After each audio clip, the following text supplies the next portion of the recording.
Bayangkan ini, selama 3 hari ke depan, setiap kata yang keluar dari mulutmu untuk dirimu sendiri itu positif, memotivasi, dan penuh dengan cinta diri. 3 hari tanpa kritik yang merusak, tanpa keraguan, dan tanpa batasan diri. Hanya ada afirmasi yang memberdayakan.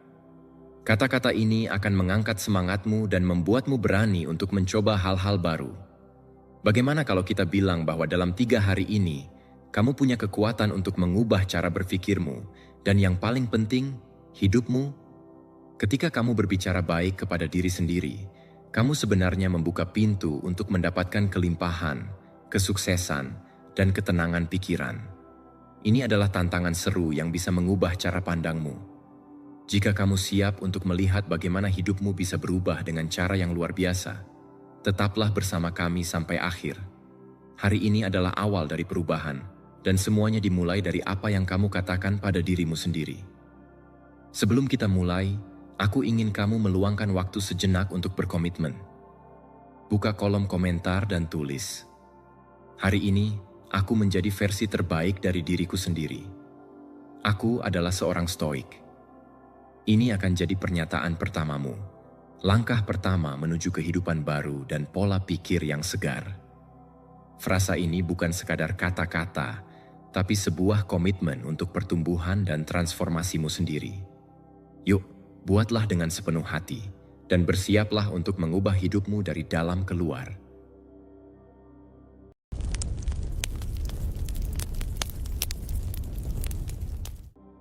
Nomor 1. Transformasi dimulai dengan 3 hari fokus total. Transformasi bukanlah masalah keberuntungan, dan bakat bukanlah satu-satunya faktor, melainkan fokus.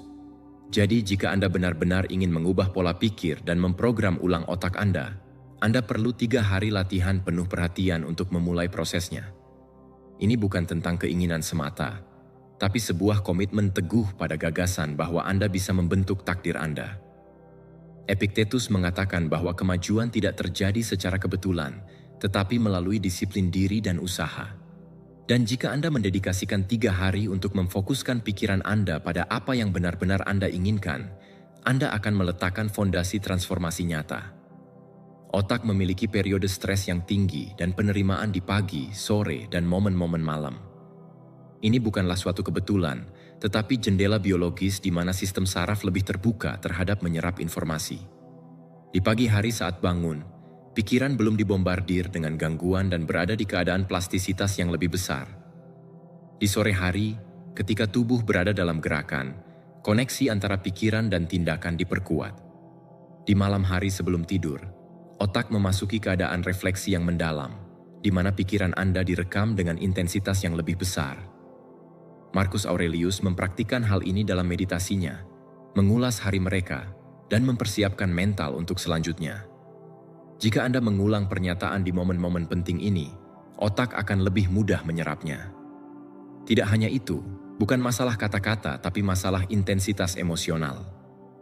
Tidak cukup hanya mengatakan, Anda harus mendisiplinkan diri untuk secara otomatis merasakan, memvisualisasikan, dan mewujudkannya. Kaum Stoa tidak hanya berbicara tentang keyakinan, mereka hidup dengan kebajikan, dan pengulangan adalah jalan untuk mewujudkannya. Sebuah pikiran menjadi sebuah keyakinan, dan akhirnya menjadi kenyataan. Coba kamu praktikkan ini. Untuk bangun, letakkan tangan Anda di hati Anda, dan ulangi afirmasi yang memperkuat identitas yang diinginkan. Jangan pikirkan apa yang kamu inginkan, bangunlah. Daripada mengatakan, "Aku ingin menjadi lebih disiplin," katakan, "Aku lebih disiplin."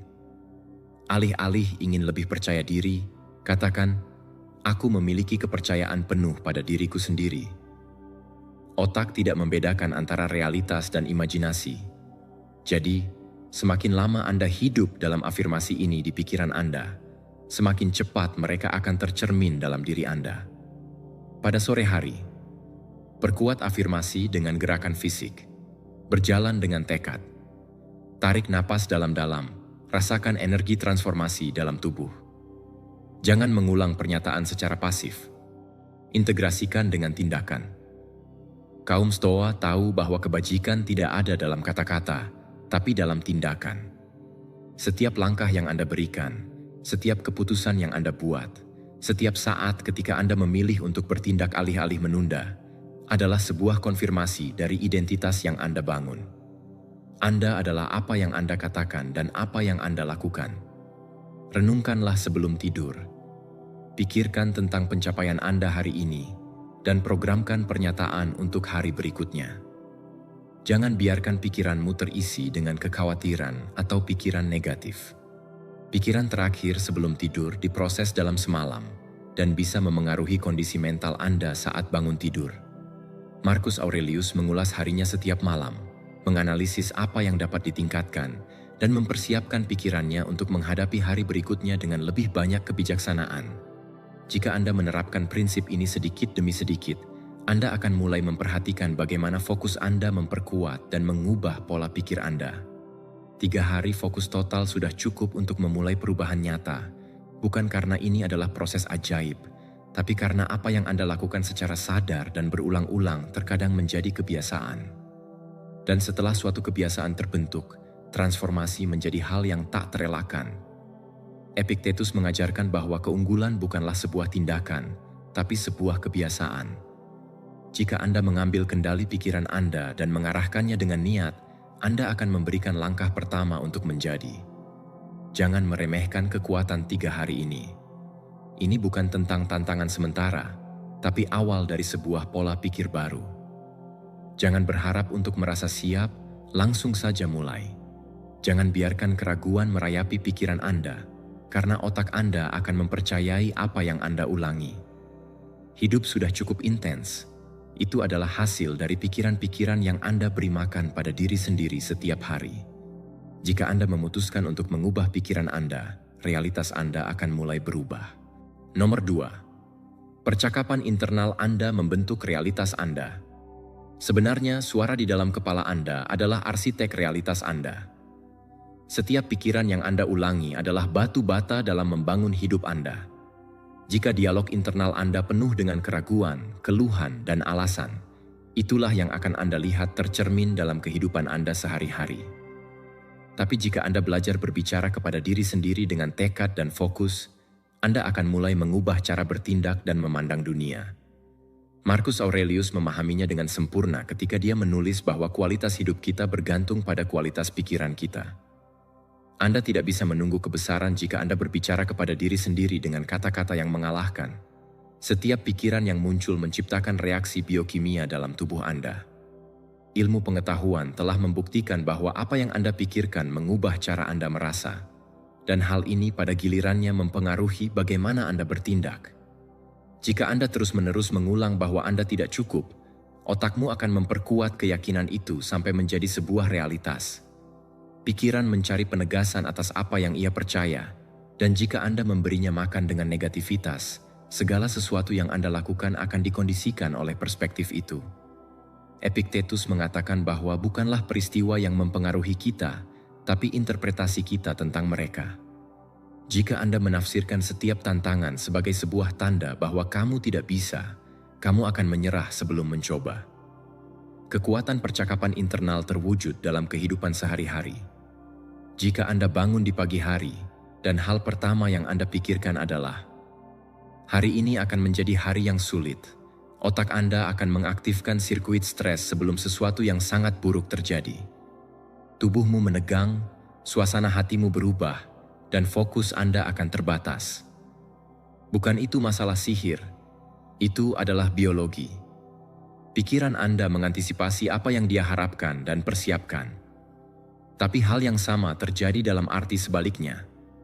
Sebaliknya, jika saat bangun tidur Anda memutuskan untuk mengatakan, hari ini adalah hari yang penuh peluang, otak Anda akan mengaktifkan keadaan emosi yang lebih positif. Anda akan lebih reseptif dan bertindak dengan lebih banyak keyakinan. Kaum Stoa mempraktikkan kepercayaan ini, memulai setiap hari seperti Marcus Aurelius yang menulis dalam meditasinya, untuk memperkuat filosofi mereka sendiri, untuk mengingatkan diri mereka sendiri bagaimana mereka ingin bereaksi terhadap hidup. Mereka tidak meninggalkan pikiran mereka pada kebetulan, tapi mengambil kendali narasi. Anda bisa melakukan hal yang sama. Hanya ubah cara Anda berbicara pada diri sendiri. Jangan biarkan pembicaraan internal otomatis menentukan kondisi mental Anda. Pertanyakan setiap pikiran negatif. Tanyakan pada diri Anda apakah ini benar-benar benar atau hanya sekedar persepsi sesaat. Sebagian besar waktu, Anda akan menemukan bahwa itu hanya kebiasaan pikiran, bukan kebenaran yang tidak dapat diubah. Kuncinya adalah melatih diri Anda untuk mengelola pikiran Anda, bukannya diarahkan olehnya. Tidak cukup hanya membuat pernyataan. Anda harus merasakannya, Anda harus mempercayainya. Jika itu kosong, itu tidak akan bekerja. Setiap hari, katakan pada diri sendiri, saya siap untuk menghadapi setiap tantangan dengan sukses. Tekad saya kuat, pikiran saya tangguh. Sedikit demi sedikit, Anda akan mulai bertindak sesuai dengan percakapan internal itu. Sumber internal Anda tidak boleh menjadi sumber kelemahan, tapi alat terbesarmu. Seneca mengatakan bahwa benteng terbesar melawan kesialan adalah pikiran yang tersiksa. Jangan biarkan hal itu terjadi pada diri Anda. Cobalah untuk melakukan ini. Ketika Anda menghadapi tantangan, daripada berpikir, "Aku tidak bisa melakukan ini," katakan, "Saya bisa belajar melakukannya." Jika Anda gagal dalam sesuatu, daripada mengatakan, "Aku pecundang," katakan pada diri Anda bahwa ini adalah pelajaran untuk diperbaiki. Perubahan kecil dalam kata-kata, tapi perubahan besar dalam hasil. Percakapan internal bisa menjadi kendala terbesar Anda atau keuntungan terbesar Anda, tergantung pada Anda memutuskan untuk menggunakannya untuk memperkuat diri sendiri atau menyabotase diri. Pikiran bukan hanya ide yang terlintas di pikiranmu. Itu adalah perintah yang dijalankan otak Anda. Jika Anda memberi perintah kelemahan, ia akan merespons dengan ketidakamanan. Jika Anda memberinya perintah untuk keyakinan dan tekad, ia akan bertindak dengan keyakinan. Anda tidak bisa bersikap tegas sambil berbicara kepada diri sendiri dengan cara yang membatasi. Bicaralah kepada diri sendiri sebagaimana Anda berbicara kepada orang lain yang Anda hormati dan ingin melihatnya berhasil. Jadilah tuan bagi diri Anda sendiri, panduan Anda sendiri, motivator terbesar Anda. Setiap saat, hari ini, Anda memiliki kesempatan untuk memutuskan cara berbicara dengan diri sendiri. Dan keputusan itu membentuk Anda. Anda tidak dapat mengendalikan segala sesuatu yang terjadi di sekitar Anda. Tapi Anda bisa kendalikan narasi dalam pikiran Anda. Dan melakukannya sedikit demi sedikit akan mengubah bukan hanya cara berpikirmu, tapi juga realitasmu. Nomor 3. Otakmu tidak membedakan antara realitas dan imajinasi. Pernahkah kamu merasa bahwa pikiranmu bisa memengaruhi perasaan dan tubuhmu? Nah, otak kita sebenarnya tidak membedakan antara apa yang kita bayangkan dan apa yang nyata. Ketika kamu terus-menerus membayangkan kegagalan atau ketakutan, otakmu bereaksi seolah-olah itu benar-benar terjadi, dan ini bisa membuatmu merasa stres dan cemas. Sebaliknya, jika kamu melatih otak untuk berpikir positif tentang kesuksesan dan ketangguhan, ia akan mulai berfungsi seolah-olah kualitas-kualitas itu sudah ada di dalam dirimu. Marcus Aurelius pernah berkata, "Hidup kita adalah apa yang pikiran kita jadikan." Jadi, jika kamu bisa mengendalikan pikiranmu, kamu juga bisa mengendalikan takdirmu. Penelitian dalam ilmu saraf menunjukkan bahwa sirkuit otak yang sama aktif ketika kamu membayangkan sesuatu dan saat kamu benar-benar mengalaminya. Ini bukan sekadar ungkapan, tapi fakta biologis. Ketika kamu memikirkan sesuatu dengan detail, tubuhmu merespons seolah-olah itu benar-benar terjadi. Itulah sebabnya pikiran negatif seperti ketakutan bisa menyebabkan gejala fisik seperti berkeringat atau ketegangan otot. Epictetus pernah mengatakan bahwa yang mengganggu kita bukanlah apa yang terjadi, melainkan pendapat kita tentang hal itu. Pendapatmu adalah filter yang kamu gunakan untuk melihat kenyataan. Atlet Olimpiade telah memanfaatkan prinsip ini selama bertahun-tahun. Mereka bisa meningkatkan performa hanya dengan membayangkan latihan mereka secara intens, tanpa harus bergerak. Otak mereka berlatih seolah-olah mereka benar-benar berkompetisi. Ini bukan sekadar tipuan. Mereka mempersiapkan diri untuk meraih kesempurnaan saat-saatnya tiba. Hal yang sama berlaku untuk semua aspek kehidupan. Jika kamu melihat dirimu sebagai orang yang disiplin dan sukses, kamu akan mulai bertindak sesuai dengan gambaran itu. Sebaliknya, jika kamu membayangkan dirimu sebagai orang yang lemah, otakmu akan memperkuat identitas itu. Kuncinya adalah melatih pikiran dengan keseriusan yang sama seperti ketika kamu berlatih fisik. Cukup memberitahu dirimu bahwa kamu ingin berubah tidaklah cukup. Kamu perlu memvisualisasikan dengan jelas hasil yang kamu inginkan. Rasakan keberhasilan itu dengan sejelas mungkin. Jika kamu ingin menjadi lebih disiplin, bayangkan bagaimana seseorang yang disiplin bertindak. Jika ingin unggul, bayangkan dirimu menghadapi ketakutan dengan percaya diri. Ini bukan praktik yang sepele. Ini adalah cara untuk mengubah cara berpikir dan merespons kehidupan. Setiap hari, sebelum dunia datang dengan segala gangguannya, luangkan waktu sejenak untuk membayangkan dirimu mencapai tujuan. Jangan hanya membayangkan sebagai harapan, tapi sebagai kenyataan saat ini. Bagaimana perasaanmu? Apa yang kamu lakukan? Bagaimana cara kamu berbicara?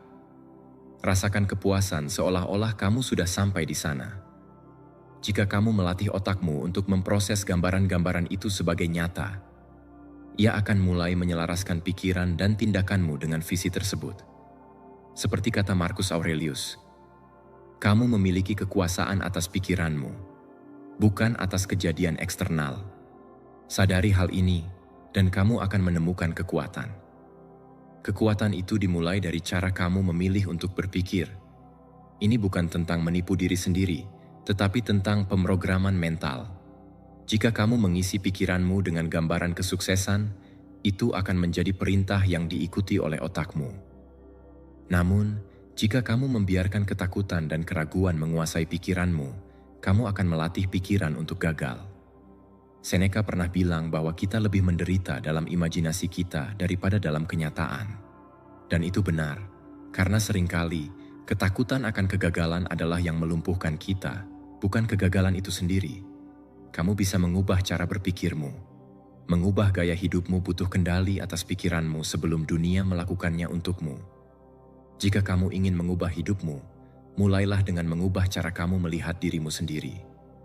Visualisasikan kesuksesanmu dan jalani hidup sesuai keinginanmu sebelum itu menjadi kenyataan.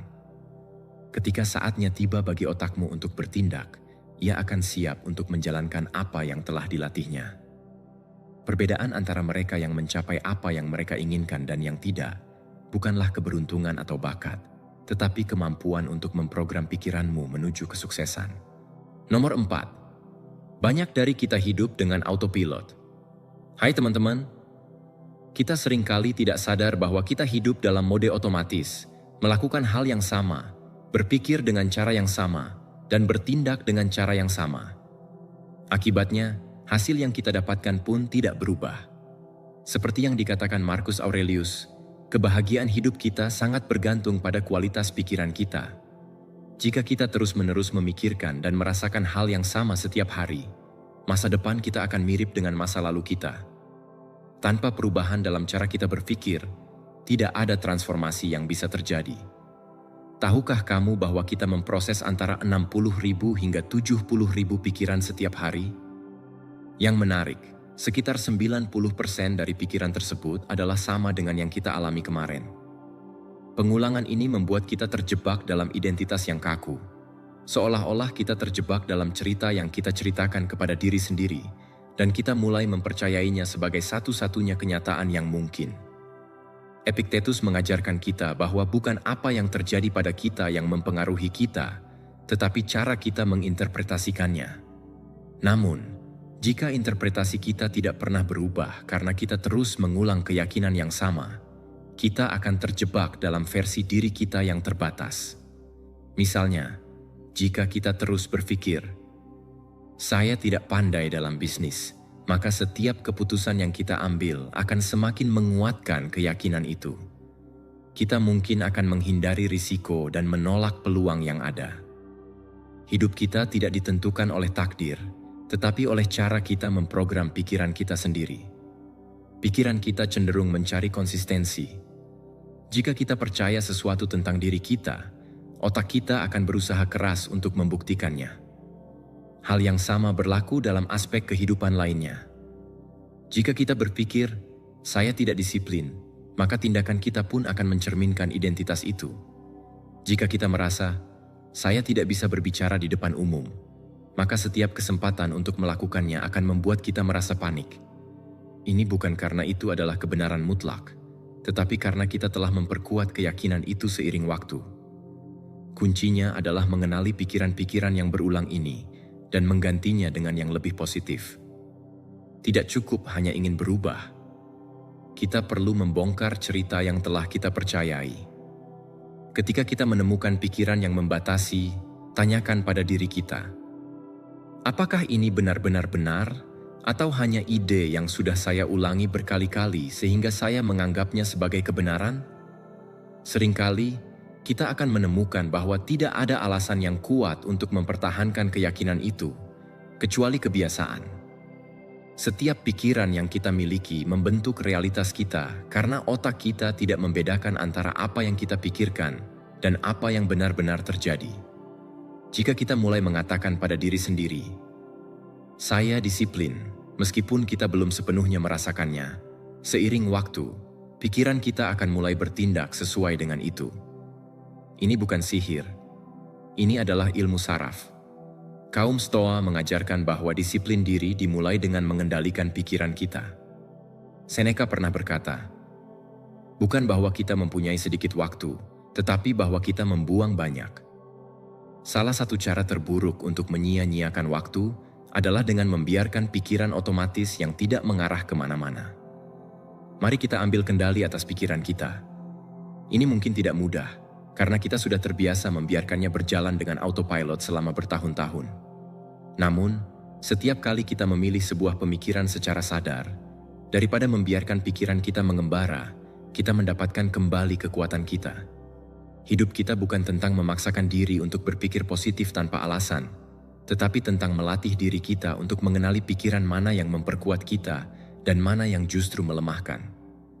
Jika setiap kali kita menghadapi suatu masalah, kita bilang pada diri sendiri, "Ini terlalu banyak," otak kita akan menyerah sebelum mencoba.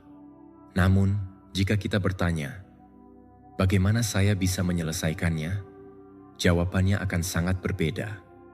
Ingat, kita tidak bisa mengubah hidup kita tanpa mengubah cara berpikir kita terlebih dahulu. Kita tidak bisa mengharapkan hasil yang berbeda jika setiap hari kita terus memberi makan pikiran kita dengan keyakinan lama yang sama. Disiplin mental adalah dasar dari setiap transformasi. Marcus Aurelius mempraktikkan prinsip ini dengan menulis pikirannya setiap pagi, mengingatkan dirinya untuk selalu berhenti dan memilih cara baru berpikir. Ayo kita lakukan hal yang sama. Nomor 5. Pemrograman keyakinan membentuk takdir Anda. Apa yang kamu percaya tentang diri Anda menjadi fondasi di atasnya kamu membangun hidupmu. Bukan karena itu adalah kebenaran mutlak, tapi karena pikiran Anda telah diprogram untuk bertindak sesuai dengan keyakinan itu. Oleh karena itu, keyakinan yang membatasi tidak lebih dari sekedar pikiran yang berulang-ulang begitu banyak kali sehingga mereka menjadi pola otomatis. Epictetus mengatakan bahwa orang-orang tidak terganggu oleh peristiwa-peristiwa, tetapi dengan interpretasi mereka terhadapnya. Jika Anda mengartikan tantangan sebagai ujian yang mustahil, mereka akan melumpuhkanmu. Tapi jika Anda mengartikannya sebagai peluang untuk belajar, pikiranmu akan merespons dengan solusi, bukan alasannya. Otak tidak terpaku pada satu cara untuk berpikir. Neuroplastisitas menunjukkan bahwa struktur otak berubah seiring kami memperkuat koneksi saraf baru.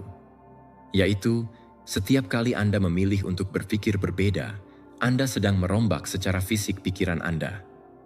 Marcus Aurelius mempraktikkan prinsip ini ketika menulis meditasinya, mengulang ide-ide yang memperkuat karakter mereka dan memperkuat disiplin diri.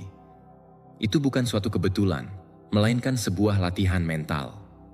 Setiap saat Anda memberi makan pikiran Anda dengan pikiran-pikiran pertumbuhan, Anda membentuk takdir Anda untuk menyelaraskan dengan mereka. Jika seseorang menghabiskan waktu bertahun-tahun mengatakan pada diri sendiri bahwa mereka buruk dalam mengelola uang, otak mereka telah membangun identitas seputar keyakinan itu. Sebagai hasilnya, Mereka akan menghalangi diri dari pendidikan finansial, menolak peluang, dan membuat keputusan yang mengkonfirmasi sejarah mereka. Bukan bahwa takdir telah mengutuk mereka untuk kekurangan, tapi pikirannya telah membuat mereka terjebak dalam siklus sabotase diri. Hal yang sama terjadi dengan aspek kehidupan lainnya. Jika Anda mengulang, "Saya tidak disiplin," Anda akan bertindak dengan cara yang tidak konsisten. Jika Anda mengatakan Anda tidak baik dalam bersosialisasi, Anda akan menghindari situasi yang akan membantu meningkatkan kemampuan itu. Kuncinya ada di menulis ulang keyakinan Anda dengan cara yang sadar. Bukan berarti berbohong pada diri sendiri, tapi untuk memilih pikiran yang memberdayakan Anda daripada membatasi diri sendiri. Daripada mengatakan, "Aku tidak pandai mengelola uang," katakan, "Aku belajar mengelola uang dengan kecerdasan dan disiplin." Ini mungkin terdengar dipaksakan pada awalnya, tapi dengan pengulangan, otak Anda akan mulai menerima cerita baru. Seneca mengatakan, "Selama Anda hidup, teruslah belajar untuk hidup." Anda tidak terjebak dalam sebuah versi tidak dapat diubah dari dirimu sendiri. Kamu memiliki kemampuan untuk menemukan kembali diri Anda setiap hari. Perubahan nyata tidak terjadi hanya dengan keinginan kosong, tapi dengan niat dan pengulangan. Setiap pikiran yang Anda pilih memperkuat jalur saraf di otak Anda. Jika Anda terus-menerus mengulang ide pertumbuhan, dari waktu ke waktu, itu akan menjadi dasar identitas Anda. Disiplin diri bukanlah suatu karakteristik yang Anda miliki saat lahir. Itu adalah hasil dari pikiran yang telah dilatih untuk keteguhan. Kepercayaan diri bukanlah sebuah hadiah. Itu adalah efek dari memperkuat pikiran kepercayaan diri. Apa yang kamu pikirkan hari ini menentukan siapa Anda akan menjadi besok. Kaum Stoa memahami bahwa pikiran harus dibentuk dengan dedikasi yang sama dengan orang yang membentuk tubuh. Anda tidak meninggalkan kesehatan fisik pada kesempatan acak. Jadi mengapa Anda akan menyerahkan kesehatan mental Anda kepada pikiran otomatis? Epictetus mengajarkan bahwa tidak seorang pun yang bebas jika mereka tidak menjadi penguasa atas diri sendiri. Itu dimulai dengan menguasai narasi internal Anda. Jika Anda membiarkan keyakinan lama, Anda akan tetap terjebak dalam siklus biasa-biasa saja sepanjang hidup Anda. Tetapi jika Anda mengambil kendali dan memutuskan pikiran mana yang Anda izinkan, Anda akan membentuk takdir selaras dengan apa yang benar-benar Anda inginkan. Pemrograman mental adalah sebuah proses. Tidak cukup hanya mengubah apa yang Anda percaya. Anda harus memperkuatnya dengan setiap tindakan. Jika kamu mulai mengatakan, "Aku adalah orang yang disiplin," tindakan Anda harus mencerminkan hal itu. Tidak cukup hanya mengatakan, "Saya bisa belajar." Anda harus mengekspos diri Anda pada pengalaman baru. Perbedaan antara mereka yang mencapai tujuan mereka dan mereka yang tetap terjebak bukanlah tentang keberuntungan, tetapi tentang kualitas pikiran yang telah mereka pilih untuk diberi makan. Ambil kendali atas pemrograman mental Anda sebelum terlambat. Jangan mengulang pikiran yang tidak berguna bagi Anda karena Anda sudah memikirkannya sepanjang hidupmu. Setiap saat, hari ini adalah kesempatan untuk menginstal keyakinan baru, untuk membangun pola pikir yang mendorong Anda, bukan membatasi. Anda bukan tawanan masa lalu Anda. Anda adalah arsitek masa depan Anda. Nomor 6. Peran pagi hari dalam transformasi. Kata pertama yang kamu ucapkan saat bangun tidur bukan hanya suara, tapi perintah langsung ke pikiran Anda. Dalam saat-saat pertama hari, otak Anda belum dibombardir dengan gangguan dan sedang dalam keadaan reseptif, menyerap apa yang Anda berikan. Itu adalah seperti kanvas kosong. Marcus Aurelius menulis dalam meditasinya bahwa setiap hari adalah kesempatan baru untuk hidup sesuai dengan kebajikan, bertindak dengan tujuan dan kekuatan. Tetapi jika hal pertama yang kamu katakan saat membuka matamu adalah keluhan, Anda sudah menjadwalkan pikiran untuk fokus pada hal negatif. Ilmu pengetahuan mengonfirmasi apa yang dikatakan kaum Stoa. Pikiran lebih reseptif terhadap keyakinan baru saat bangun tidur. Saat tidur, otak memasuki keadaan reorganisasi dan pembersihan, dan saat bangun, sirkuit Anda sudah siap untuk dijadwalkan. Pada waktu-waktu tersebut, Apa yang Anda pikirkan dan katakan akan berdampak lebih besar daripada di tempat lain di hari itu. Jika hal pertama yang kamu katakan adalah, "Hari ini akan menjadi hari yang sulit," pikiranmu akan mulai mencari bukti untuk mengonfirmasi pernyataan itu. Tapi jika Anda mengatakan, "Hari ini adalah hari yang penuh dengan kemungkinan," Anda melatih otak Anda untuk fokus pada solusi, peluang, dan pertumbuhan. Kaum Stoa tahu bahwa hidup bukan tentang apa yang terjadi, tapi tentang bagaimana kita menafsirkan apa yang terjadi. Jika Anda bangun dengan pola pikir yang pesimis, hari Anda akan mencerminkan sikap itu. Tetapi jika Anda bangun dengan pola pikir yang kuat, bahkan tantangannya pun akan menjadi langkah-langkah menuju pertumbuhan Anda. Epictetus mengatakan bahwa yang penting bukanlah apa yang terjadi, tapi bagaimana Anda menanggapinya. Dan jawabannya dimulai dengan kata-kata yang Anda pilih saat Anda membuka mata Anda. Tubuh Anda juga merespons sinyal-sinyal ini. Jika Anda bangun dan berkata penuh semangat, "Aku siap," postur tubuh Anda akan berubah, pernapasanmu menjadi lebih dalam, dan pikiran menjadi aktif. Tetapi jika hal pertama yang bisa kamu lakukan adalah mengeluh dan berkata, "Hari yang lain lagi," otot Anda menegang, semangat jatuh, dan segalanya tampak lebih sulit. Yang sebenarnya berubah adalah cara di mana Anda berbicara kepada diri sendiri, yang menentukan cara Anda menghadapi kehidupan. Mulailah setiap hari dengan afirmasi yang kuat, bukan dengan frasa kosong, melainkan dengan menyelaraskan pikiran dengan kesuksesan dan kelimpahan. Seneca mengatakan, "Hidup ini tidaklah singkat, melainkan kita menyia-nyiakannya." Dan salah satu cara paling efektif untuk memanfaatkan kehidupan secara maksimal adalah memulai hari dengan niat yang benar. Jangan menunggu keadaan menjadi sempurna untuk berpikir positif. Gunakan kata-katamu untuk membangun realitas yang kamu inginkan. Rasakan apa yang terjadi ketika kamu bangun dan berkata, "Hari ini saya maju dengan disiplin." Anda akan memperkuat kemauan Anda sebelum tantangan muncul. Jika Anda mengatakannya, "Hari ini saya mencari peluang," Anda akan berlatih otak Anda untuk mendeteksi kemungkinan yang sebelumnya Anda abaikan. Ini bukan tentang optimisme buta, tapi pemrograman mental. Apa yang kamu ulangi dengan keyakinan akan menjadi struktur yang menjadi dasar takdirmu. Pagi hari adalah fondasi transformasi Anda. Anda tidak dapat mengendalikan segala sesuatu yang akan terjadi di hari itu, tetapi Anda dapat memutuskan dengan pola pikir apa Anda akan menghadapinya. Dan keputusan itu dimulai dengan kata-kata pertama yang Anda pilih untuk dikatakan. Marcus Aurelius mempraktikkan prinsip ini dengan tulisannya di pagi hari, mengingatkannya bahwa hidup telah memberinya kesempatan untuk menjadi lebih baik. Lakukan hal yang sama. Jangan biarkan percakapan pertama hari itu adalah sebuah keluhan atau alasan. Jadikanlah itu penentuan dengan kepastian bahwa masing-masing hari adalah kesempatan untuk lebih dekat dengan orang yang kamu inginkan menjadi. Nomor 7. Setiap pikiran mempengaruhi biologi Anda. Setiap pikiran yang kamu miliki adalah sebuah perintah yang mengirim zat kimia ke tubuh Anda. Itu bukan sekedar ide yang mengambang di dalam pikiran Anda. Pikiran terdiri dari perintah-perintah yang menentukan bagaimana Anda merasa, bagaimana Anda bertindak, dan bahkan bagaimana kesehatan Anda. Marcus Aurelius berkata, "Kebahagiaan hidup Anda tergantung pada kualitas pikiran Anda."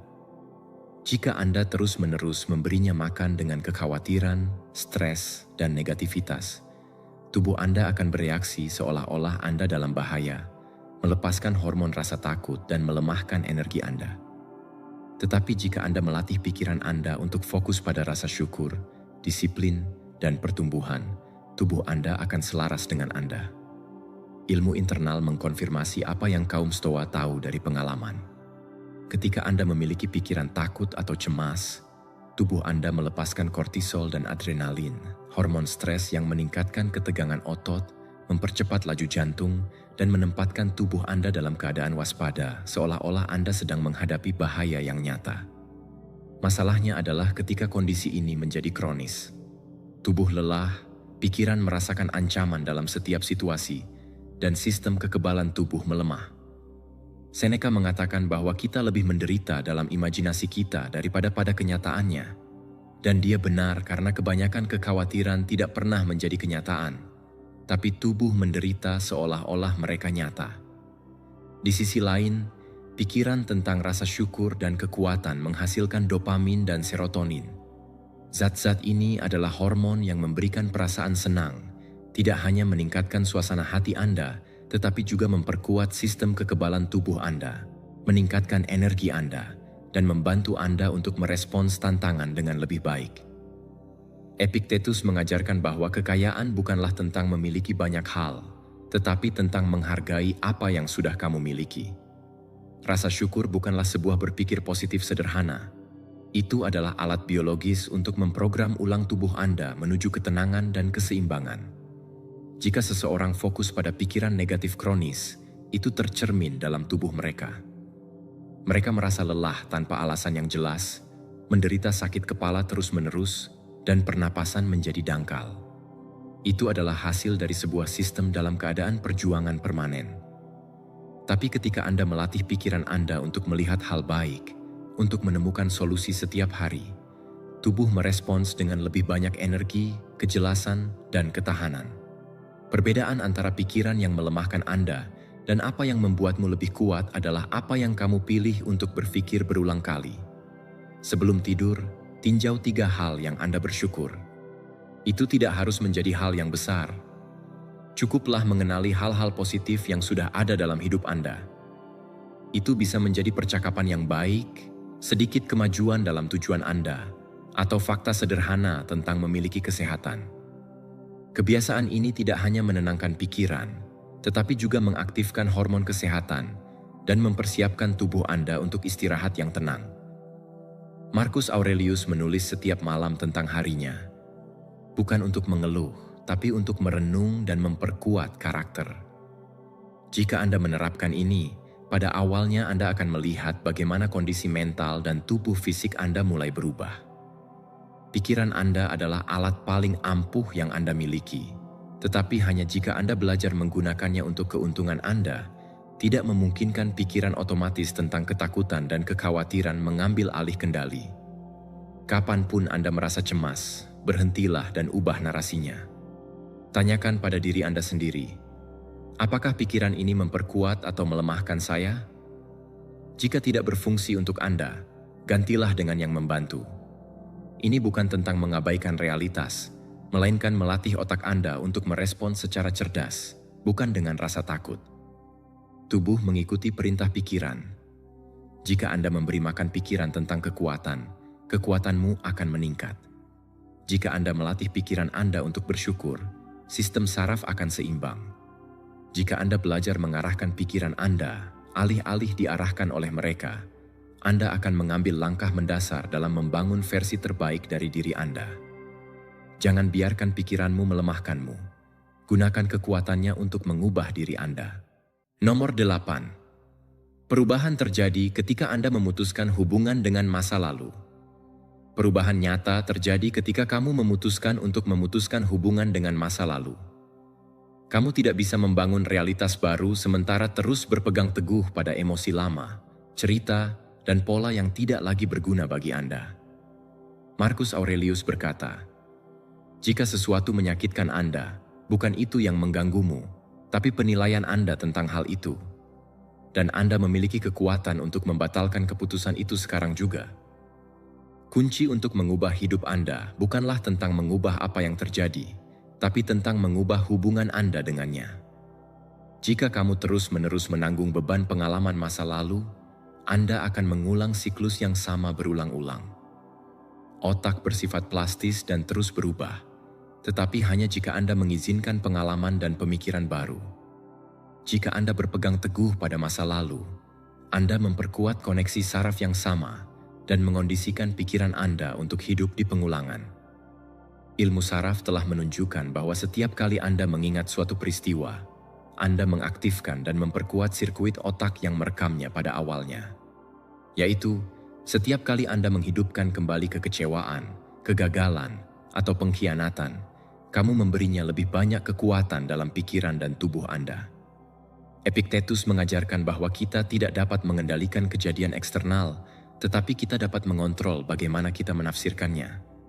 Dan jika Anda memutuskan untuk menonton masa lalu sebagai beban, pikiran Anda akan menggunakannya sebagai jangkar yang membuatmu terjebak.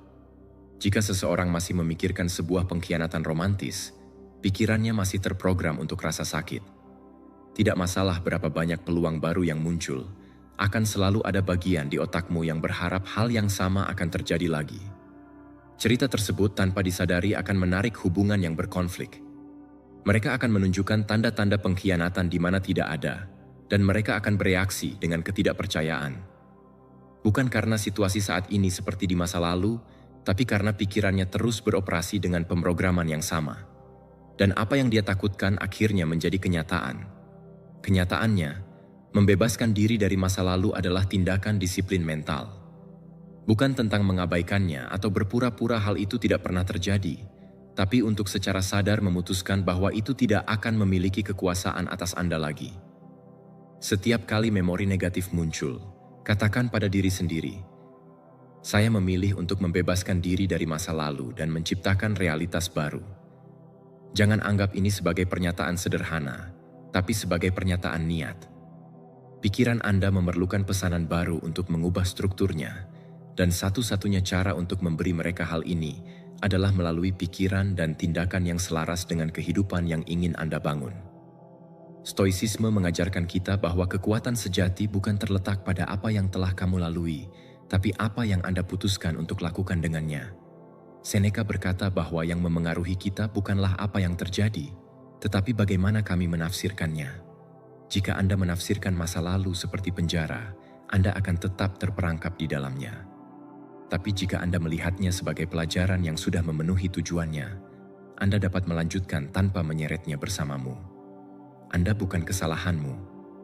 Anda bukan kegagalanmu. Anda bukan luka yang ditinggalkan orang lain padamu. Anda adalah apa yang Anda putuskan untuk menjadi mulai saat ini dan seterusnya. Saat ini adalah satu-satunya tempat di mana Anda dapat bertindak. Jika Anda tetap terikat pada masa lalu, kamu menyia-nyiakan kesempatan untuk fokus pada apa yang kamu miliki hari ini, dalam apa yang bisa Anda lakukan sekarang. Jika Anda ingin mengubah sejarah, berhenti mengulang bab yang sama. Setiap hari adalah halaman putih. Tapi jika Anda hanya membaca baris yang sama berulang-ulang, Anda tidak akan pernah menulis sesuatu yang baru. Transformasi bukanlah peristiwa unik. Itu adalah pilihan yang konstan. Kapanpun masa lalu ingin mengingatkan Anda akan luka, secara sadar memutuskan untuk fokus pada hidup Anda saat ini. Kamulah yang memegang talinya. Lepaskan, putuskan untuk bergerak maju, dan Anda akan melihat bagaimana ketika kamu berhenti melihat ke belakang, jalan di depan menjadi lebih jelas. Nomor 9. Saya memiliki kekuatan atas emosi saya. Emosi merupakan respons alami yang dialami oleh setiap individu. Namun, yang menentukan arah hidup kita adalah keputusan yang kita ambil dalam merespons emosi tersebut. Hal ini merupakan inti dari filsafat Stoik, yang mengajarkan kita untuk menjadi penguasa atas emosi kita, bukan sebaliknya. Tidak ada seorang pun yang dapat menghindari perasaan frustrasi, kesedihan, atau kemarahan pada saat-saat sulit. Namun, yang dapat kita kendalikan adalah cara kita memilih untuk bereaksi. Stoicisme mendorong kita untuk mengamati dan mengenali emosi kita, serta memahami bahwa emosi tersebut tidak seharusnya mendikte hidup kita. Sebaliknya, kita memiliki kekuatan untuk menentukan respons kita. Penelitian ilmiah mendukung ajaran Stoik ini. Kecerdasan emosional yang mencakup kemampuan untuk mengenali, memahami, dan mengatur emosi kita sangat berkaitan dengan ketahanan dan kesuksesan yang lebih besar dalam hidup.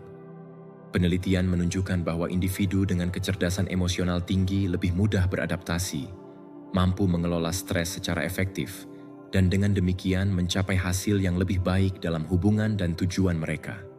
Melalui praktik berkelanjutan dalam pengaturan diri emosional, kita dapat memperkuat kapasitas untuk bertindak dengan tenang dan jernih, bahkan ketika menghadapi tantangan yang signifikan. Bayangkan seorang individu yang menghadapi situasi menegangkan di tempat kerja, mungkin dalam diskusi dengan rekan kerja atau tenggat waktu proyek yang penting. Jika individu tersebut tidak mampu mengendalikan emosinya, mereka berisiko bereaksi impulsif dengan membiarkan kemarahan atau frustrasi mengaburkan penilaian mereka. Namun, jika mereka memiliki kemampuan untuk mengamati emosi tanpa sepenuhnya mengidentifikasi diri dengan emosi tersebut, mereka akan dapat mengambil langkah mundur dan memutuskan bagaimana menanggapi situasi tersebut.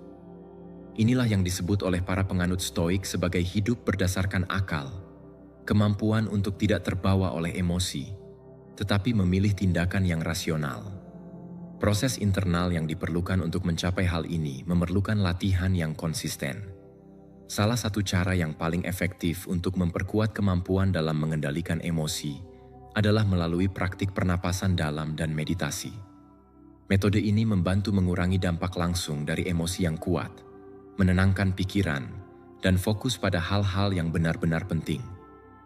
Sebagai contoh, pernapasan dalam-dalam mengaktifkan sistem saraf parasimpatis yang bertanggung jawab untuk menenangkan respon lawan atau lari. Dalam situasi stres, praktik ini dapat membantu kita tetap tenang. Meditasi, di sisi lain, melatih pikiran kita untuk lebih sadar terhadap pikiran dan emosi yang muncul dalam diri kita. Ini mengajarkan kita untuk tidak mengidentifikasi diri dengan emosi tersebut, tetapi melihatnya sebagai fenomena sementara yang dapat kita amati tanpa bereaksi. Dengan memperkuat kesadaran, kita menjadi lebih mampu mengelola emosi dengan lebih baik. Kesadaran dan keseimbangan tidak hanya meningkatkan kemampuan kita dalam mengatur emosi, tetapi juga mengurangi stres dan meningkatkan kesejahteraan secara keseluruhan. Setiap kali Anda menghadapi situasi yang penuh emosi, ingatlah bahwa Anda memiliki kekuatan untuk memilih cara menanggapi.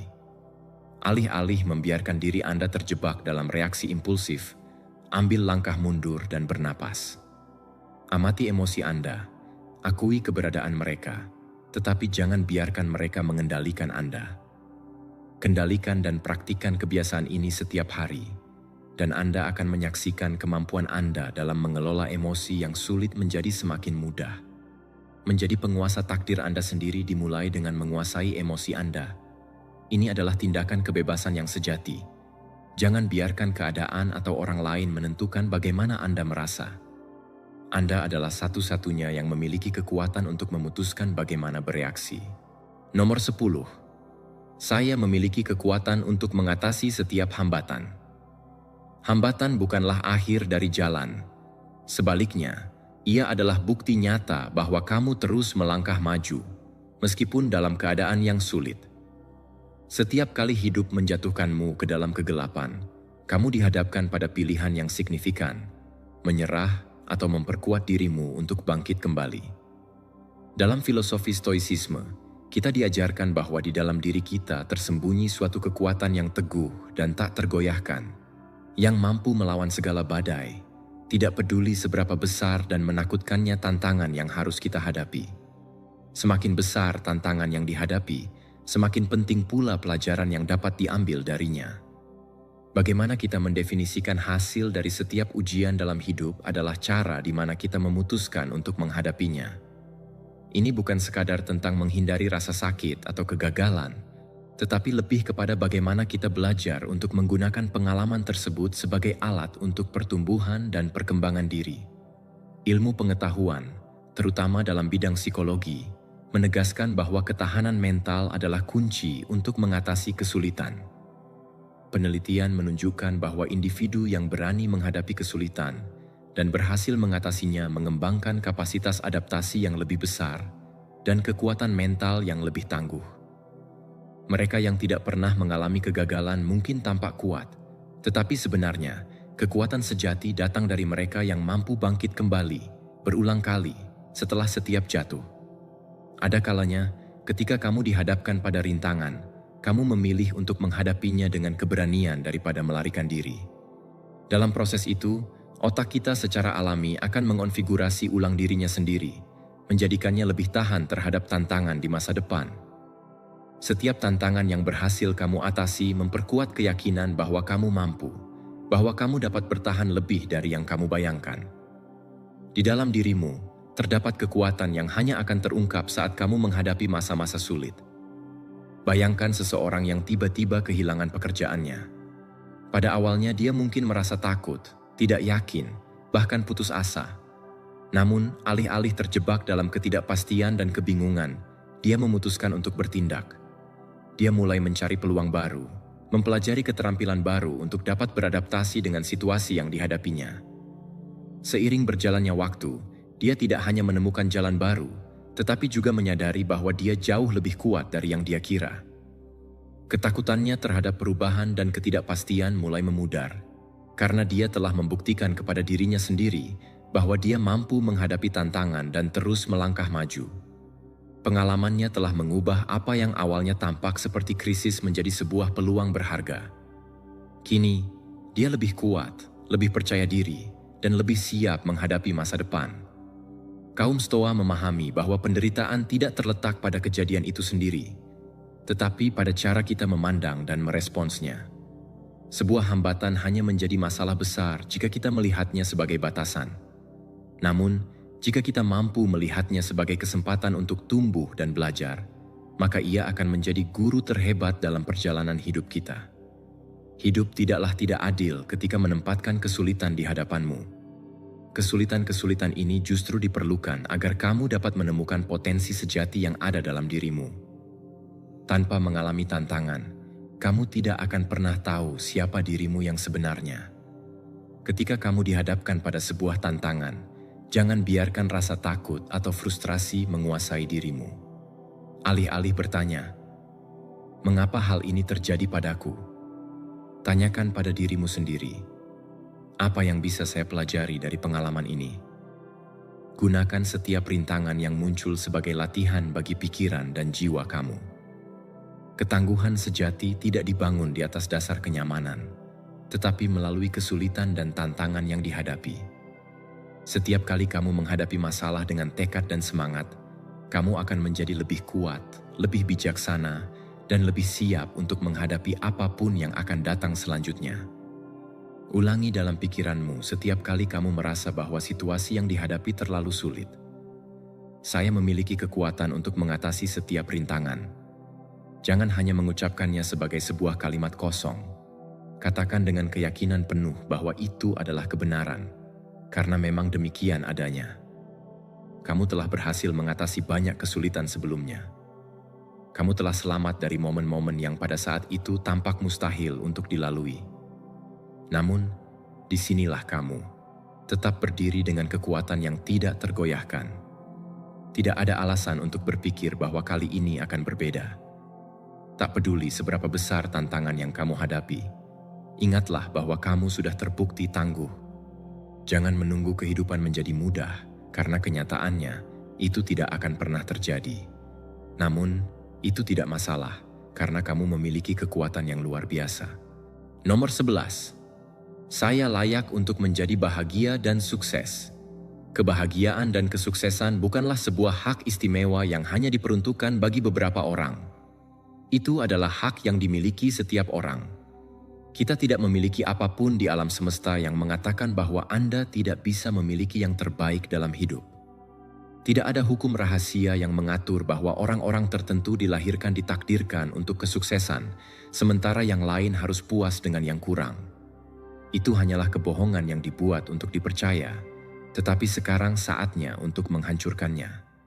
Tidak ada hambatan mental yang dapat membuatmu kurang pantas untuk mendapatkan kebahagiaan dan kesuksesan dibandingkan orang lain.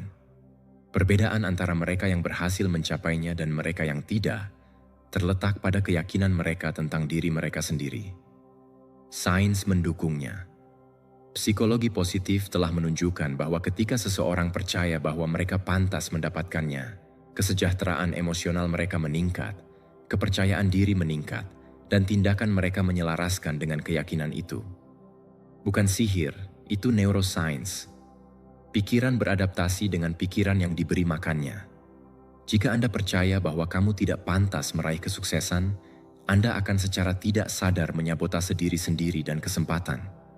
Tapi jika setiap hari Anda menegaskan dengan keyakinan bahwa Anda layak mendapatkan kebahagiaan dan kesuksesan, otak Anda akan mulai beroperasi di bawah realitas baru itu. Keputusan Anda akan berubah. Anda akan menarik peluang yang lebih baik. Anda akan mengambil tindakan dengan lebih percaya diri, Dan sedikit demi sedikit keyakinan itu akan berubah menjadi kenyataan. Pikirkanlah seseorang yang menghabiskan waktu bertahun-tahun meragukan harga dirinya sendiri. Mungkin dia tumbuh besar mendengar bahwa dia tidak cukup, bahwa dia tidak memiliki apa yang diperlukan untuk berhasil, bahwa kebahagiaan adalah sesuatu yang sulit untuk dicapai. Tetapi suatu hari dia memutuskan untuk mengubah sejarahnya. Dia mulai mengulangi, "Saya sendiri berhak untuk bahagia dan sukses." Awalnya dia merasa sulit untuk mempercayainya, tapi tidak berhenti. Seiring waktu, perilakunya mulai berubah. Dia berjalan dengan lebih percaya diri, mencari kesempatan yang lebih baik, mengambil risiko yang sebelumnya dihindari, dan yang paling penting, berhenti menerima kurang dari apa yang benar-benar pantas diterima. Orang yang tepat datang ke dalam hidupnya, peluang muncul, dan itu bukan karena dunia telah berubah, tapi karena dia telah mengubah pola pikirnya. Kehidupan mulai meresponsnya dengan energi yang sama yang ia proyeksikan. Kaum Stoa mengajarkan bahwa kebahagiaan dan kesuksesan tidak bergantung pada faktor eksternal, tetapi pada persepsi dan tindakan kita. Ini bukan masalah keberuntungan, tapi persiapan, sertifikat, dan keyakinan yang tak tergoyahkan pada harga diri kita. Jika Anda merasa tidak pantas mendapatkannya, Anda akan melakukan sesuatu sebagaimana mestinya. Anda akan puas dengan yang lebih sedikit, menghindari risiko, dan membiarkan orang lain memutuskan untuk Anda. Tapi ketika Anda benar-benar menerima bahwa Anda berharga, Anda berhenti puas dengan yang terbaik. Anda mengambil kendali hidup Anda. Segala sesuatunya berubah karena Anda mengubahnya. Setiap saat, ulangi kata-kata ini setiap hari. Saya layak untuk menjadi bahagia dan sukses. Bukan sekedar ungkapan kosong, tapi sebagai kebenaran mutlak. Anda tidak membutuhkan validasi siapapun. Anda tidak memerlukan alasan eksternal untuk mempercayainya. Itu adalah hak Anda. Tetapi hak itu hanya bisa terwujud saat Anda bertindak. Oleh karena itu, tidak cukup hanya mengatakannya. Anda harus menjalaninya. Jika kamu tahu kamu pantas untuk bahagia, berhenti melakukan hal-hal yang menyakitimu. Jika Anda tahu Anda pantas sukses, berhentilah menunda-nunda dan mulailah bergerak menuju tujuan Anda. Membicarakan perubahan itu mudah, tetapi transformasi sejati terjadi ketika tindakan Anda mencerminkan keyakinan Anda. Jangan mengharapkan dunia memberimu izin untuk berbahagia. Jangan menunggu orang lain membuatmu bahagia. Tidak seorang pun akan memvalidasi perasaan sukses Anda. Itu adalah proses internal. Dan ketika kamu benar-benar menyadari bahwa kamu pantas mendapatkan yang terbaik, kamu akan melihat bagaimana hidupmu mulai berubah. Bukan karena takdir tiba-tiba memutuskan untuk tersenyum padamu, tapi karena kamu memutuskan untuk mengklaim apa yang selalu menjadi milikmu. Nomor 12. Saya mampu mencapai hal-hal hebat. Potensi Anda sedang menunggu untuk ditemukan. Itu bukan masalah keberuntungan atau keadaan, bukan faktor eksternal, tetapi cara Anda memutuskan untuk menghadapi dunia. Apapun yang kamu inginkan capai, ada dalam jangkauan Anda jika Anda berani percaya pada dirimu sendiri. Kepercayaan diri terhadap kemampuan diri sendiri bukanlah kesombongan. Ini adalah fondasi yang akan Anda gunakan untuk membangun masa depan. Jika kamu meragukan dirimu sendiri, kamu sudah membuat sebuah penghalang bahkan sebelum memulai. Tapi ketika Anda menyatakan dengan keyakinan, "Saya mampu mencapai hal-hal hebat," Anda memprogram ulang pikiran Anda untuk bertindak sesuai dengan keyakinan itu. Ilmu saraf mendukung hal ini dan telah menunjukkan bahwa keyakinan kita memiliki dampak langsung ke dalam biologi kita. Ketika Anda percaya pada diri sendiri, Anda memperkuat koneksi saraf yang memfasilitasi mengambil tindakan dan ketekunan. Bukan sihir, tapi cara otak Anda beradaptasi untuk pikiran yang kamu berikan setiap hari. Jika kamu merasa tidak mampu, otak akan memperkuat ide itu dan membuatmu bertindak dengan rasa takut dan ragu. Tetapi jika Anda terus-menerus mengatakan bahwa kamu mampu, otak akan menciptakan koneksi baru yang akan membantu Anda membuat lebih banyak keputusan berani, dengan lebih percaya diri dan tekad. Pikirkan seseorang yang berkata pada dirinya sendiri setiap hari, "Saya mampu mencapai hal-hal hebat." Di awal, Anda mungkin merasa sulit untuk mempercayainya, tetapi dengan seiring berjalannya waktu, pikiran itu menjadi kebenaran batin. Tanpa menyadarinya, dia mulai berjalan lebih percaya diri, berbicara dengan lebih yakin, membuat risiko yang sebelumnya dihindari, dan yang paling penting, mulai bertindak. Dalam setiap keputusan kecil, tindakan yang dilakukan dengan keyakinan akan membawa kita lebih dekat ke tujuan mereka. Bukan karena dunia telah berubah, tetapi karena dia telah mengubah cara menghadapi dunia. Stoicisme mengajarkan kita bahwa kita tidak mengendalikan apa yang terjadi di sekitar kita, tapi ya, kita mengendalikan bagaimana kita bereaksi dan cara berpikir kita. Itu adalah garis pertempuran pertama. Anda tidak bisa membiarkan keraguan dan kenegatifan menguasai Anda. Anda harus melatih pikiran Anda seperti Anda akan melatih otot. Pengulangan adalah kunci. Setiap pagi, lihatlah ke cermin dan katakan dengan lantang, "Saya mampu mencapai hal-hal hebat." Jangan mengatakan sesuatu hanya sebagai latihan belaka. Katakanlah dengan keyakinan.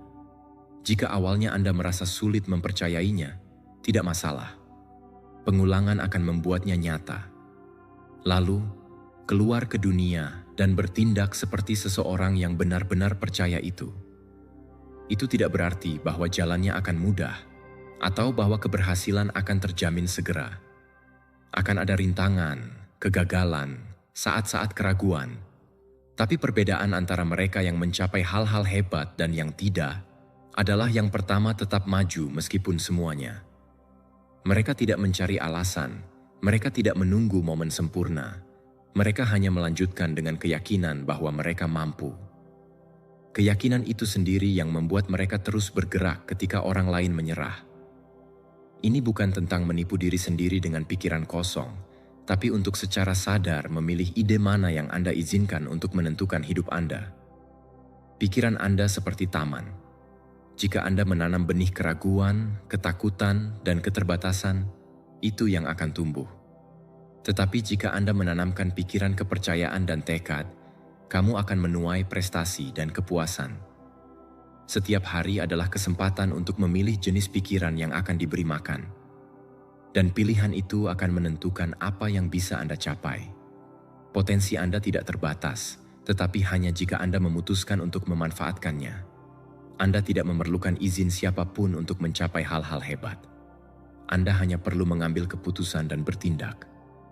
Oleh karena itu, percayalah pada diri sendiri karena segala sesuatu yang kamu inginkan sedang menunggu di sisi lain dari kepercayaan itu. Nomor 13.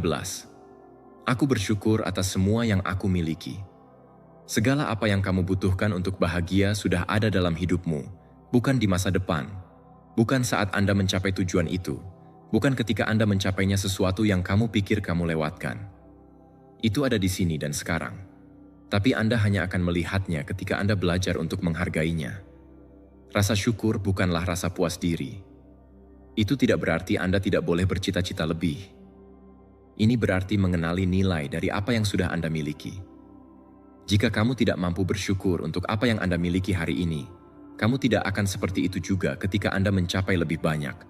Karena pikiran yang selalu mencari apa yang kurang dari dirimu tidak akan pernah menemukan kepuasan dalam apa yang dimilikinya. Ilmu pengetahuan telah mengkonfirmasi hal ini berkali-kali. Penelitian dalam bidang psikologi telah menunjukkan bahwa praktik bersyukur setiap hari meningkatkan kesehatan mental, mengurangi tingkat stres, dan meningkatkan perasaan kesejahteraan. Bukan hanya tentang merasa baik untuk sesaat, tapi melatih otak Anda untuk fokus pada apa yang positif.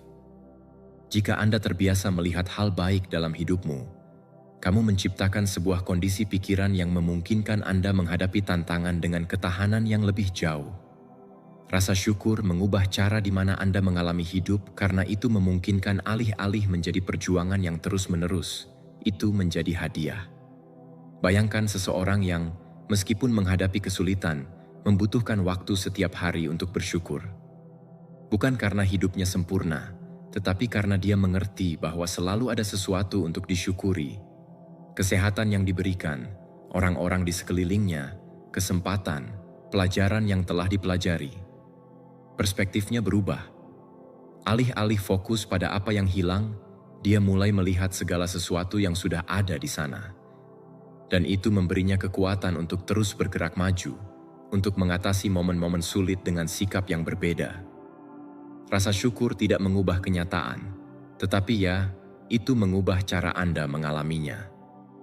Kaum Stoa memahami hal ini lebih baik daripada siapapun.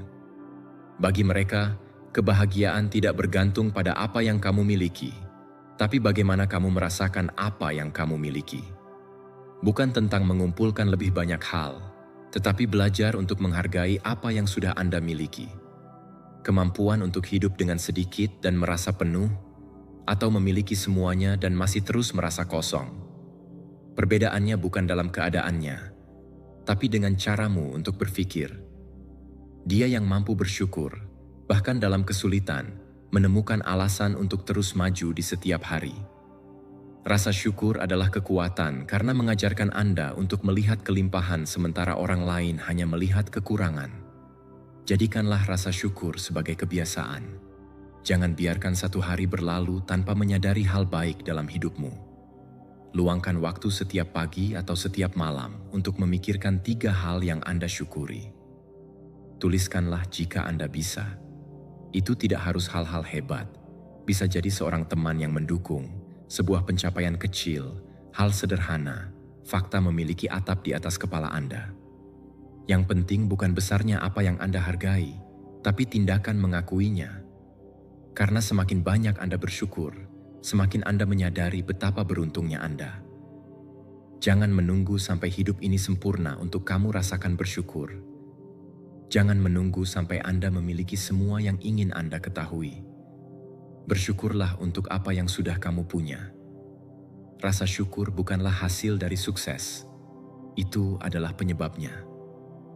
Ketika Anda belajar untuk menghargai apa yang Anda miliki, Anda akan mulai menarik lebih banyak hal baik dalam hidup Anda. Bukan karena alam semesta akan secara ajaib memberimu hadiah, tetapi karena pola pikir Anda berubah. Anda mulai melihat peluang yang dulunya tidak Anda lihat. Anda mulai mengalami masalah dengan energi yang berbeda, dengan sikap yang menginspirasi orang lain, dan memungkinkan Anda untuk maju dengan lebih percaya diri. Bersyukurlah hari ini. Tidak penting di mana Anda berada atau apa yang Anda hadapi.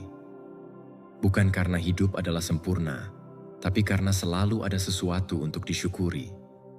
Dan ketika rasa syukur menjadi cara Anda melihat dunia, segala hal lainnya mulai berubah. Nomor 14. Hidup itu indah justru karena terbatas. Jika hidup tak terbatas, ia akan kehilangan nilainya. Kita melihat sepanjang waktu di dunia, tidak akan ada urgensi, tidak ada motivasi, tidak ada alasan untuk melakukan apapun yang penting. Tapi faktanya adalah, kita punya waktu terbatas, dan itulah yang membuat setiap momen berarti. Kaum Stoa memahami hal ini dengan sempurna. Alih-alih takut mati, mereka menggunakannya sebagai pengingat untuk hidup dengan tujuan. Memento mori, ingatlah bahwa Anda akan mati. Bukan sebagai pesan gelap, tapi sebagai undangan untuk keberanian, untuk tidak menyia-nyiakan setiap saat, untuk tidak hidup dalam hal-hal yang sepele, untuk tidak membiarkan ketakutan atau gangguan merampas kita dari waktu yang tidak akan pernah bisa kita pulihkan. Ilmu pengetahuan modern mendukung gagasan ini, menunjukkan bahwa ketika orang-orang merenungkan tentang kematian mereka cenderung untuk membuat keputusan yang lebih baik. Mereka fokus pada apa yang benar-benar penting. Nilai-nilai mereka, hubungan mereka, tujuan mereka. Ketika kita tahu bahwa waktu kita terbatas, kami berhenti menunda. Kami berhenti hidup seolah-olah kita akan berada di sini untuk selamanya. Kami menyadari bahwa setiap hari adalah kesempatan yang unik, dan bahwa menyia-nyiakannya adalah suatu bentuk rasa tidak berterima kasih.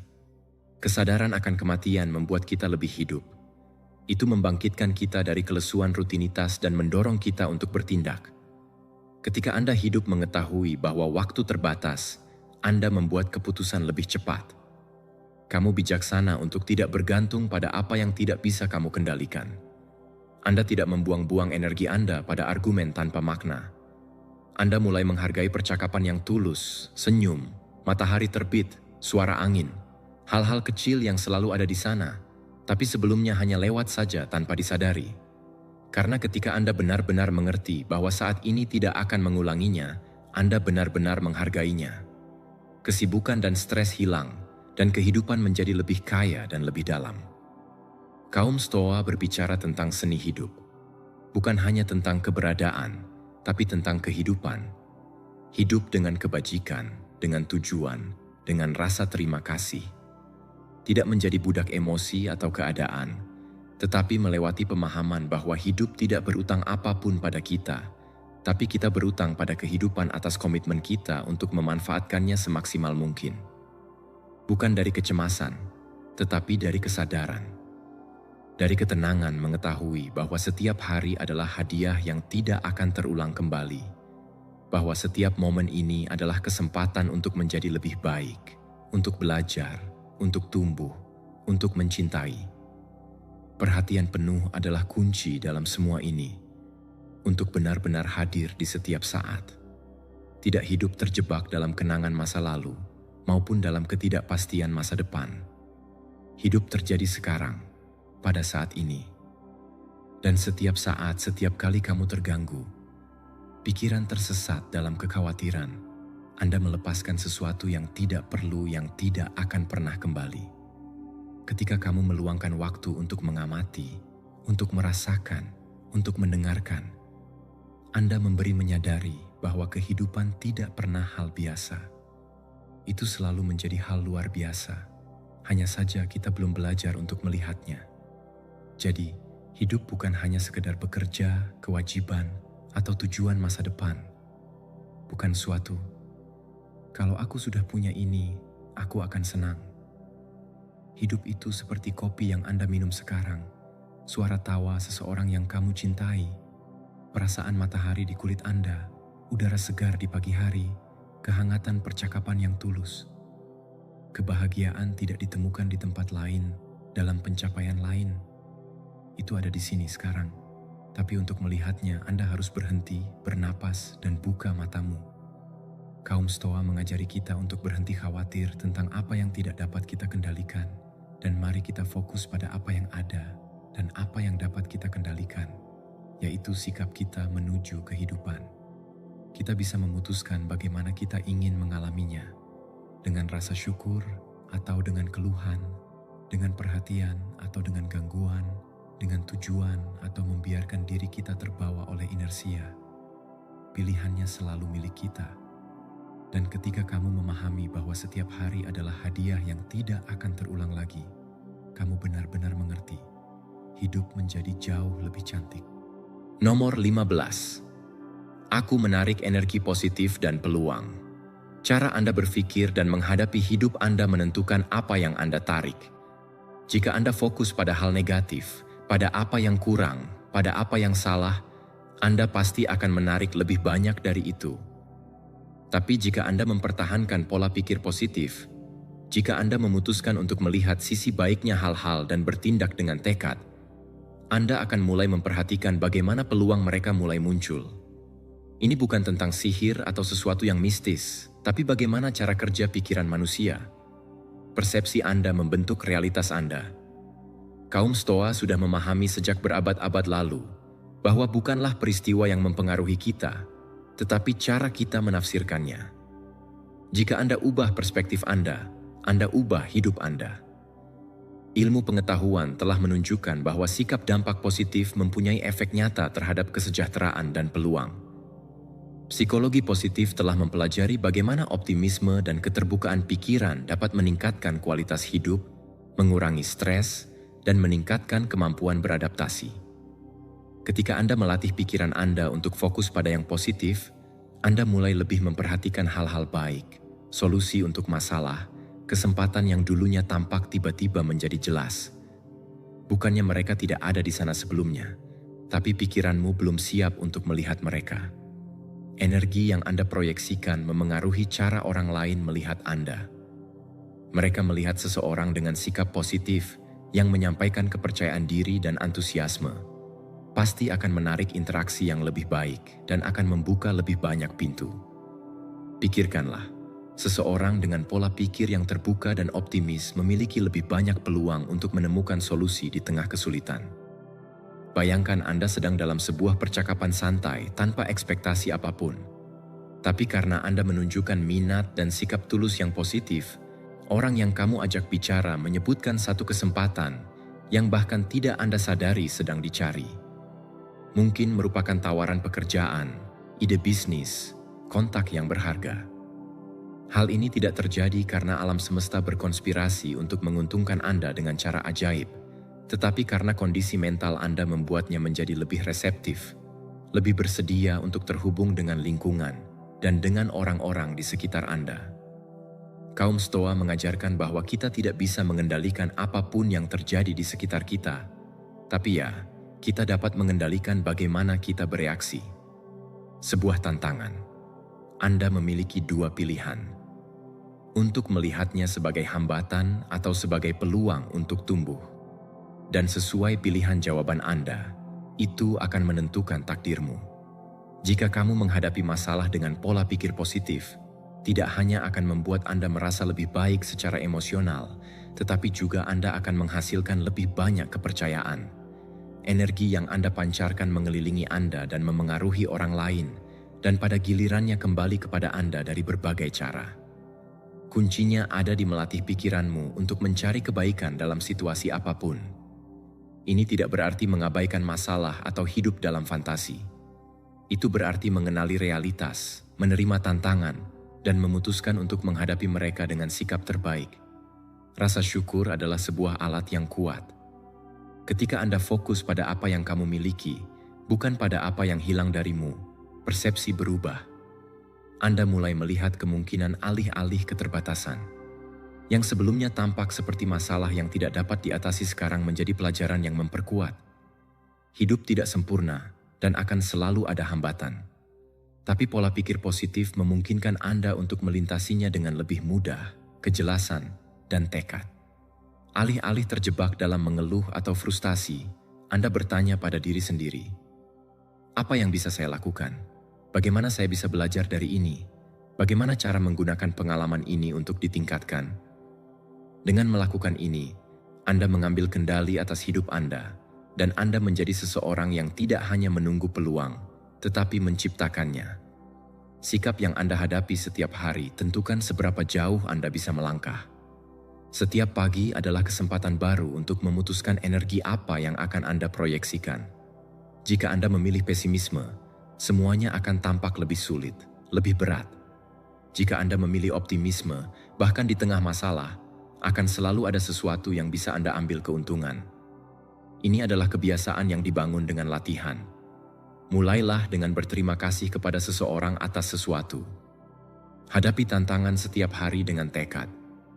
Kelilingi diri Anda dengan orang-orang yang juga berusaha untuk tumbuh.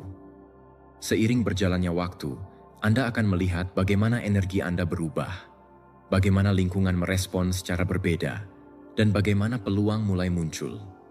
Untuk mencapai tujuan tersebut, itu dimulai dengan pola pikir yang Anda putuskan untuk jalani. Nomor 16. Kekuatan diam dan kesendirian sebagai tempaan jiwa.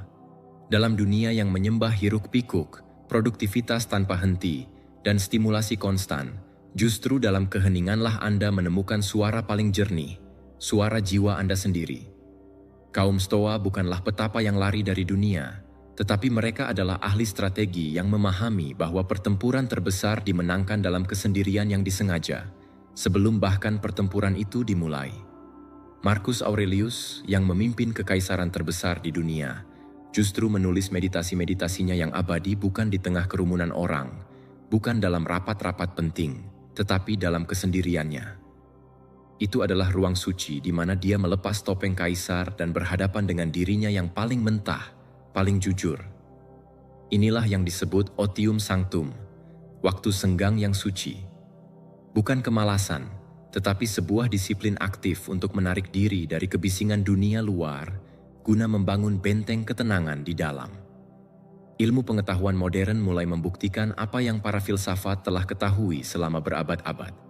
Studi neuroscience menunjukkan bahwa saat kita berada dalam keadaan hening, tanpa gangguan, jaringan default mode network, DMN, di otak menjadi aktif.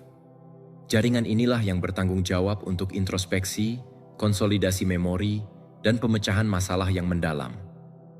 Ini adalah mekanisme otak untuk merenungkan diri sendiri, memahami pengalaman, dan membangun narasi hidup yang koheren.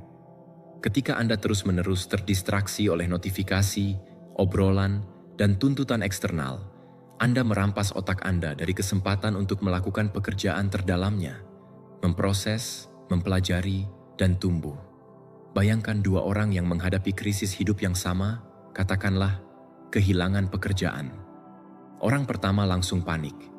Dia mengisi setiap detik kesendiriannya dengan mengirimkan lamaran kerja secara membabi buta, menggulir media sosial penuh kecemburuan, menelepon teman untuk mengeluh, dan menonton hiburan tanpa henti untuk melarikan diri dari pikiran sendiri. Dia takut sendirian dengan pikirannya karena disitulah semua hantu ketakutan dan ketidakpastian menunggu. Hasilnya, keputusan yang terburu-buru, energi yang terkuras, dan solusi yang dangkal. Orang kedua, yang telah melatih kekuatan kesendirian, melakukan hal yang berbeda.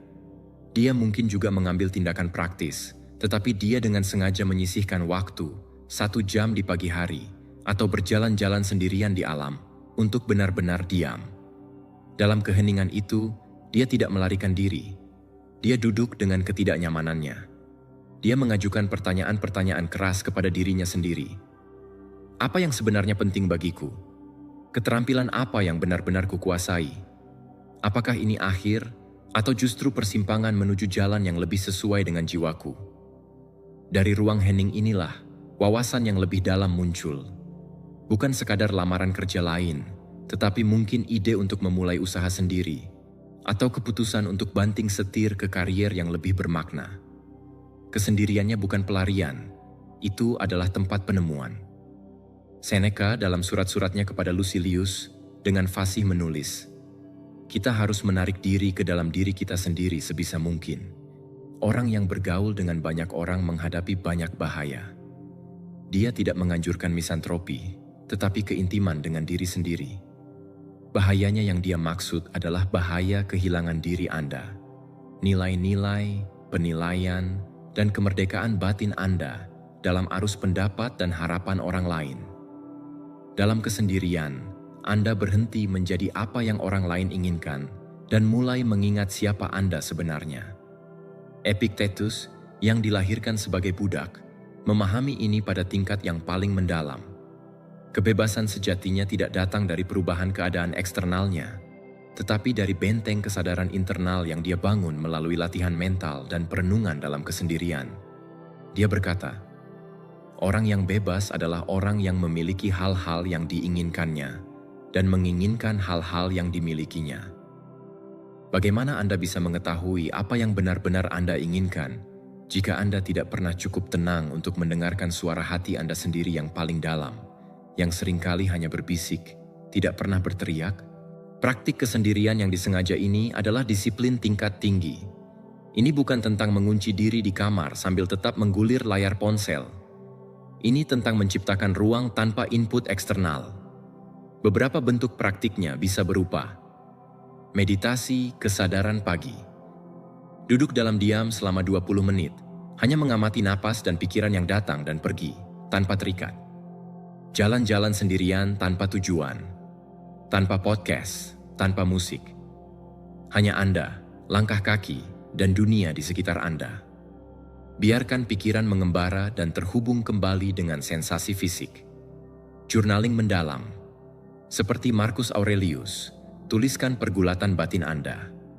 Tanyakan, apa yang aku takuti? Apa yang sebenarnya kuinginkan? Di mana aku tidak jujur pada diriku sendiri? Puasa digital. 1 hari dalam seminggu tanpa perangkat. Ini adalah pembersihan mental yang memaksa Anda untuk menghadapi diri sendiri dan dunia nyata di sekeliling Anda. Dalam diam, Anda menemukan kejelasan. Dalam kesendirian, Anda menemukan kekuatan. Ketika Anda berani menghadapi kesunyian Anda sendiri, Anda menyadari bahwa Anda tidak pernah benar-benar sendirian. Anda ditemani oleh kekuatan dan kebijaksanaan yang telah ada di dalam diri Anda sejak semula. Itu adalah sumber daya yang tak ternilai yang selalu ada, hanya menunggu untuk didengarkan di tengah kebisingan dunia yang tak henti-hentinya. Nomor 17. Seni melepaskan untuk memperoleh kedaulatan penuh. Seluruh filsafat Stoik pada intinya adalah seni melepaskan, bukan dalam pengertian pasif menyerah, tetapi dalam pengertian aktif dan berani melepaskan cengkeraman kita pada segala hal yang tidak berada dalam kendali kita, sehingga kita dapat memusatkan seluruh kekuatan kita pada apa yang benar-benar bisa kita kendalikan. Pikiran, keyakinan, nilai, dan tindakan kita sendiri. Inilah inti dari dikotomi of control yang diajarkan Epictetus. Kebebasan sejati, tulisnya, adalah keinginan yang tepat akan segala sesuatu, dengan mengingat bahwa Anda hanya dapat menguasai apa yang ada dalam kekuasaan Anda. Setiap kali Anda mencoba mengendalikan yang tak terkendali, pendapat orang lain, hasil sebuah usaha, kondisi ekonomi, Anda menjadikan diri Anda sendiri budak dari faktor-faktor eksternal tersebut. Anda menyerahkan kedaulatan batin Anda. Melepaskan bukanlah kekalahan. Itu adalah strategi kemenangan tertinggi. Itu adalah tindakan memilih untuk tidak lagi dikendalikan oleh apa yang pada akhirnya tidak dapat Anda kendalikan. Ilmu psikologi dan neuroscience memberikan perspektif menarik tentang hal ini. Otak kita memiliki sistem yang disebut locus of control. Orang dengan locus of control eksternal percaya bahwa hidup mereka dikendalikan oleh kekuatan di luar diri mereka, keberuntungan, takdir, orang lain. Ini menciptakan keadaan psikologis yang penuh dengan kecemasan dan ketidakberdayaan. Sebaliknya, orang dengan locus of control internal yakin bahwa mereka, melalui pilihan dan usaha mereka, memiliki pengaruh signifikan terhadap hasil hidup mereka. Praktek Stoik untuk melepaskan hal-hal di luar kendali adalah latihan untuk menggeser locus of control Anda dari eksternal ke internal. Setiap kali Anda dengan sadar berkata, "Ini tidak berada dalam kendali saya, jadi saya melepaskan keinginan saya untuk mengendalikannya." Anda memperkuat sirkuit saraf untuk agensi pribadi dan ketahanan.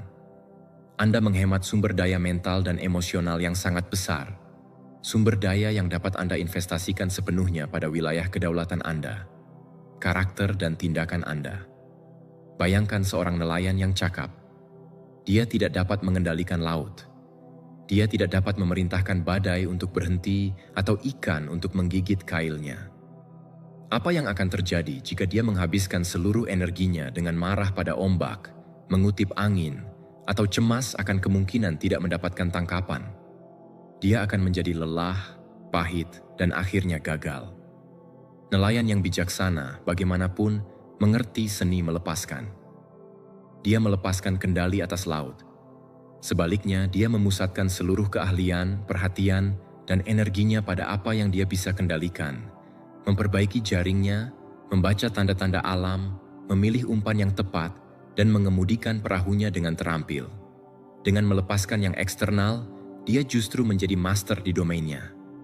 Hidup kita persis seperti itu. Kita adalah nelayan di lautan takdir yang tak terduga. Melepaskan bukan berarti berhenti memancing, itu berarti berhenti berusaha mengendalikan laut. Marcus Aurelius memberikan metafora yang kuat. Biarkan pendapat orang lain menjadi seperti batu tulis yang Anda serahkan kepada mereka. Apa urusan Anda dengan itu? Di sini, dia berbicara tentang melepaskan kebutuhan untuk dikendalikan oleh persetujuan, pujian, atau kritik orang lain. Setiap kali Anda mengubah perilaku Anda untuk mendapatkan validasi atau menghindari celaan, Anda telah menyerahkan kedaulatan diri Anda. Melepaskan dalam hal ini adalah mengambil kembali papan tulis itu. Ini adalah papan tulis saya. Nilai saya, keyakinan saya, dan penilaian saya tentang diri saya sendiri tertulis di sini. Pendapat Anda adalah milik Anda. Saya serahkan kembali kepada Anda. Ini adalah tindakan pembebasan yang radikal.